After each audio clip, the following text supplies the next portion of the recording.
hoje nós vamos começar a falar sobre termodinâmica. Vamos lá, os estudos dos gases, né, galera? Bom, aqui seria uma continuidade da termologia, né? Nós aprendemos a termologia um tempo atrás, aí onde nós aprendemos, né, o que é temperatura, o que é calor específico, capacidade térmica, calor latente, calor, dilatação. Então, se você não lembra da termologia, eu te aconselho primeiramente voltar e estudar um pouquinho sobre termologia, tá bom? Vamos lá então, senhores. Primeiro, vamos definir aqui o estado de um gás. Galera, 3 grandezas físicas: pressão, volume e temperatura. Essas 3 grandezas, elas definem o que nós chamamos de estado de um gás. Ou seja, um certo gás, ele vai estar submetido a uma certa pressão, volume e temperatura, né? Então esse é o estado que o gás ele se encontra, ok? Se o gás ele sofreu uma mudança de estado, repare, gente, que tem gente que associa esse estado com o estado físico. Não tem nada a ver, tá? Quando a gente fala que o gás ele mudou o seu estado, ele continua sendo gás, tá? Ele não vai passar a ser sólido ou líquido, não. O que mudou é que apenas pode ser, né, que 2 dessas 3 grandezas físicas, no mínimo, né, elas foram alteradas, tá bom? Então, ou seja, o gás ele estava em um estado que era uma certa pressão, um certo volume, uma certa temperatura, e ele passou para uma outra pressão, um outro volume, e pode ser aí que a terceira grandeza também foi alterada, né? A temperatura mudou também, tá bom? Como que é essa relação entre essas grandezas aqui, né? Como que se a pressão muda um pouquinho, né? O que acontece com o volume, o que acontece com a temperatura? Isso daí nós vamos estudar um pouquinho mais para frente, tá bom? Mas então o estado de um gás é definido por uma pressão, um volume e uma temperatura, beleza? Agora aqui na nossa termodinâmica, galera, nós vamos lidar com gases ideais, tá bom? O que é um gás ideal? Senhores, um gás ele tem uma energia interna, tá? Que nós vamos chamar aqui de U maiúsculo, tá bom? U maiúsculo significa o que? Energia interna. Essa energia interna U, ela está associada ao que? Quais são os tipos de energia? Cara, você tem potencial química, você tem potencial elétrica, né, entre as moléculas que constituem esse gás, né, uma energia da interação intermolecular. Você tem energia cinética das moléculas, que no caso aí é o que a gente chama de temperatura, né? Lembrando que temperatura é a agitação das moléculas, então existe uma energia associada a essa agitação, que é a energia cinética, né, das moléculas. Então, a média da energia cinética é o que a gente chama de temperatura, tá bom? Nós vimos isso lá em termologia. Então, se você somar todas essas formas de energia que o gás ele contém, né, é o que a gente chama de energia interna, beleza? Que nós vamos representar por U maiúsculo, beleza? Agora, o gás ideal é aquele que a energia interna dele, ela depende apenas da temperatura, ok? O que isso significa? Tem várias formas de definir um gás ideal, tá bom? Tem vários critérios para você definir esse gás como sendo ideal, mas eu acho que a maneira mais fácil da gente definir um gás ideal é essa, que o gás ideal, a energia interna dele, a energia que ele carrega, ela só vai mudar se a temperatura desse gás mudar, beleza? Então, se o gás ele vai de um estado para o outro, mas a temperatura dele, cara, foi constante, significa que ele tem a mesma energia interna, tá bom?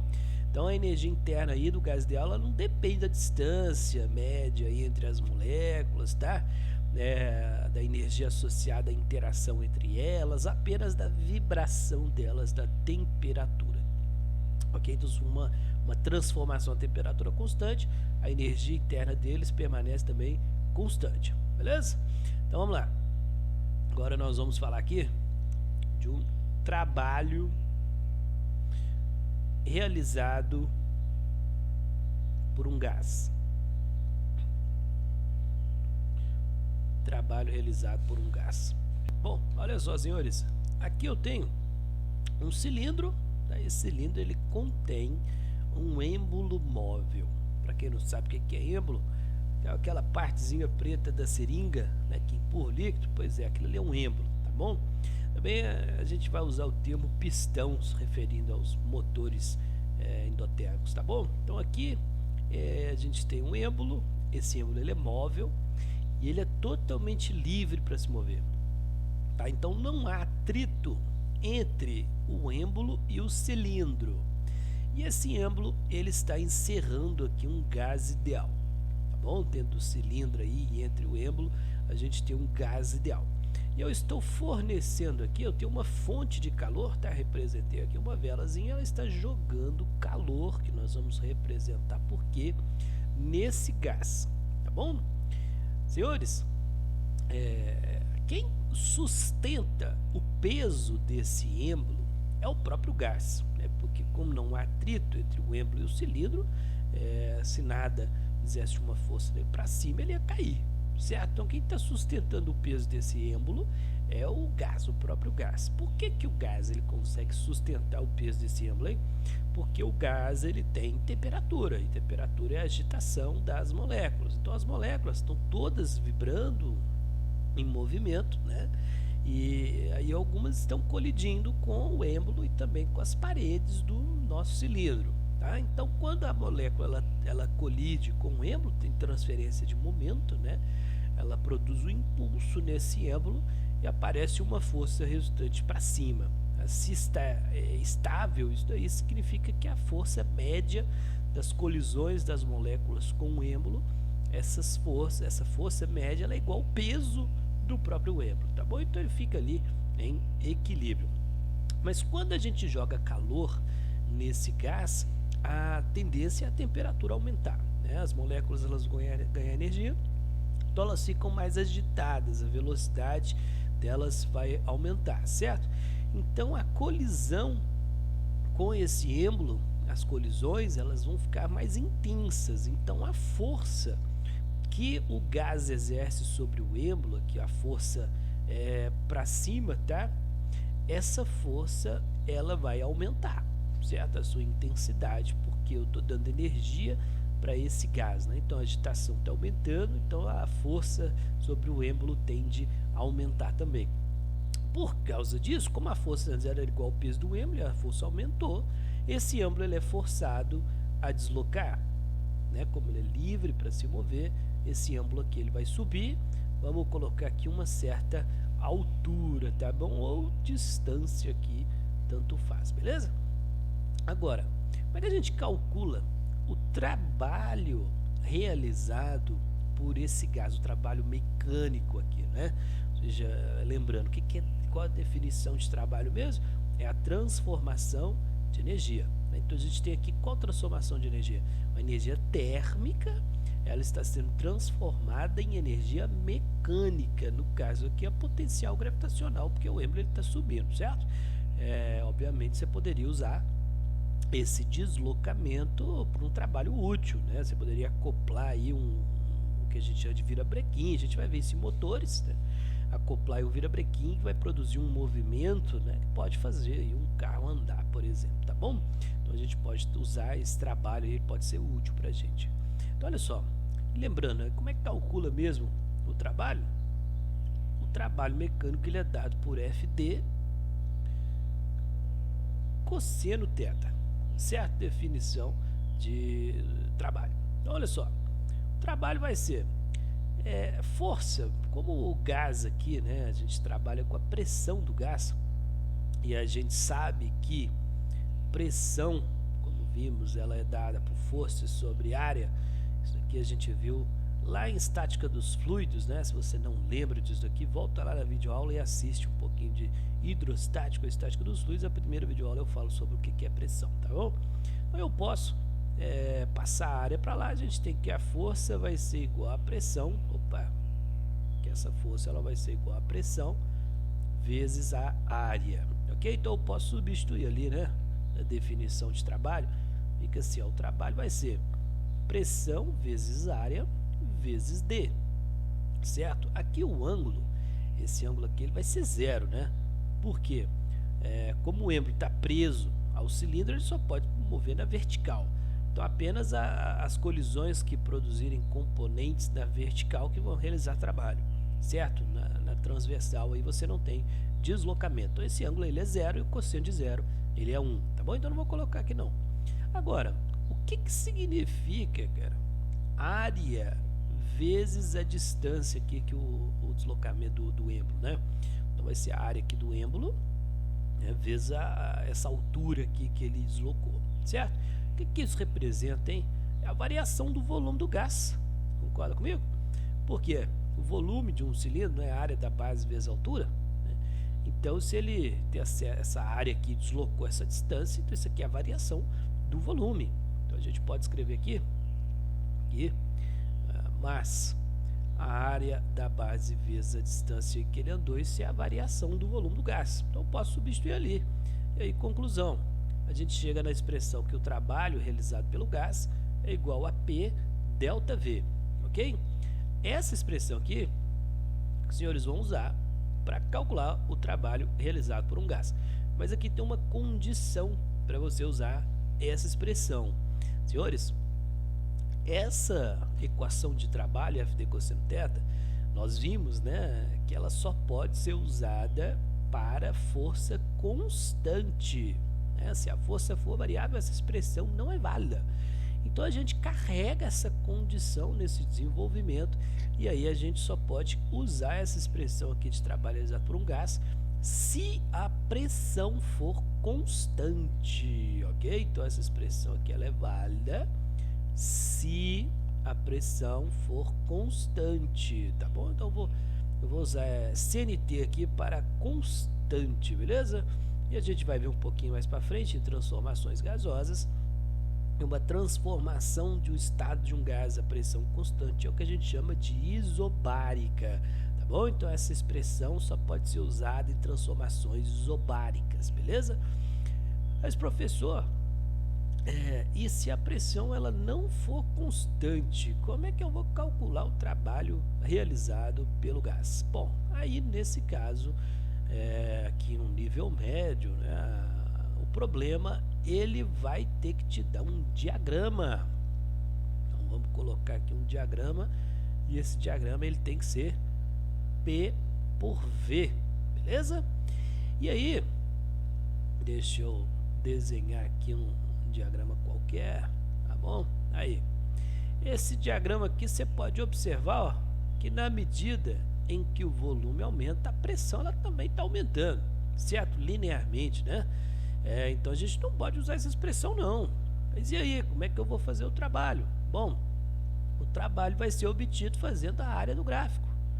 Essa área aqui, ó, entre a curva e a abscissa, essa área ela vai te dar o trabalho realizado pelo gás, tá bom?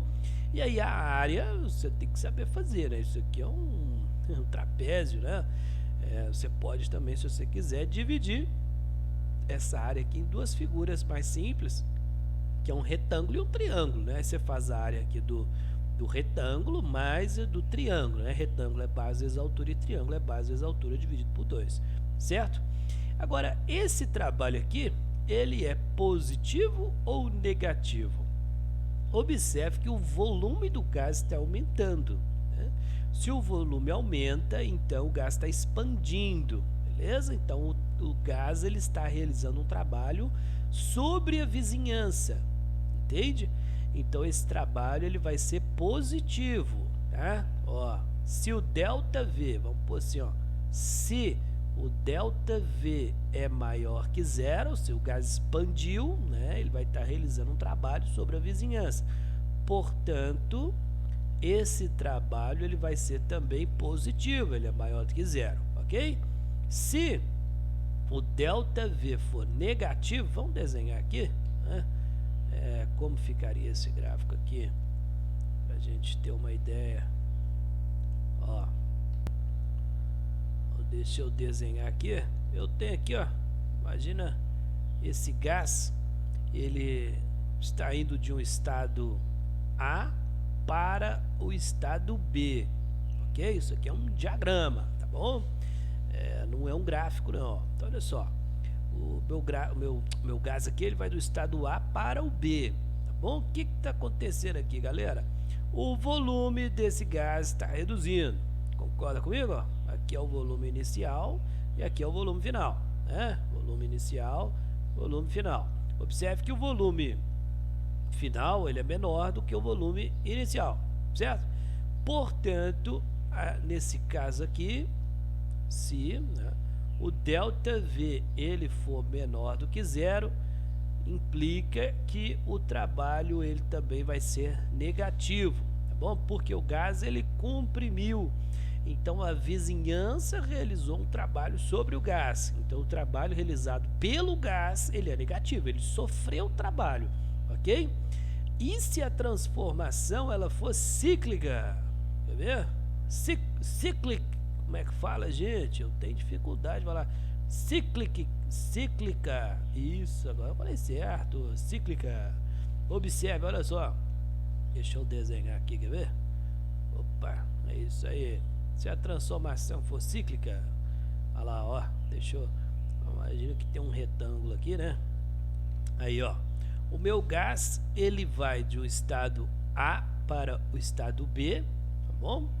Depois ele vai para o estado C, depois para o D e volta para o A, tá bom? Então uma transformação aí cíclica, cíclica, é isso aí.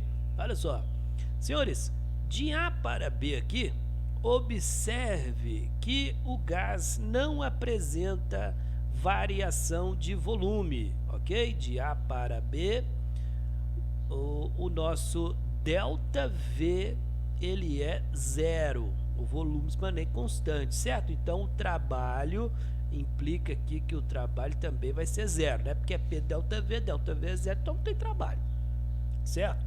De B para C, quando ele vai de B para C, o ΔV ele é maior que zero, ele é positivo, porque o gás expandiu. Então a gente tem que o trabalho também é positivo.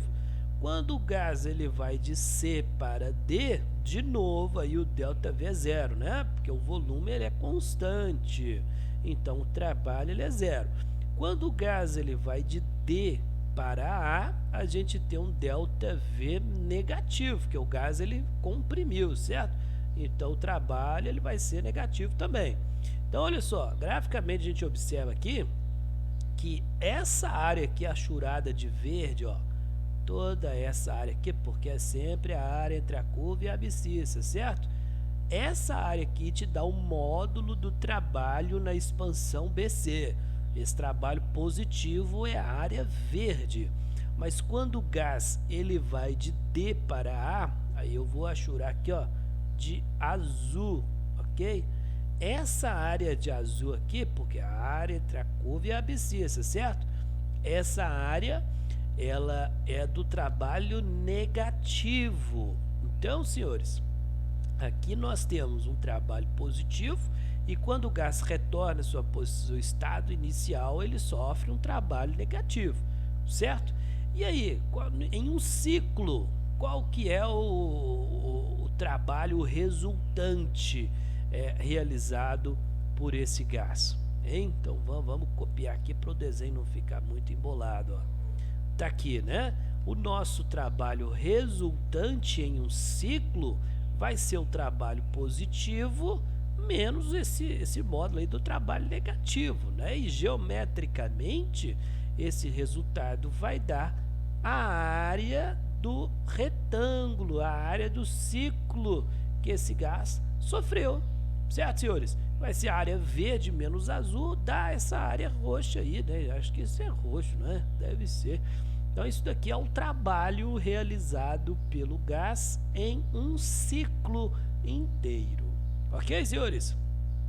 Bom, galera, então vou ficar por aqui. Um beijo para vocês e até a próxima aula. Valeu, gente!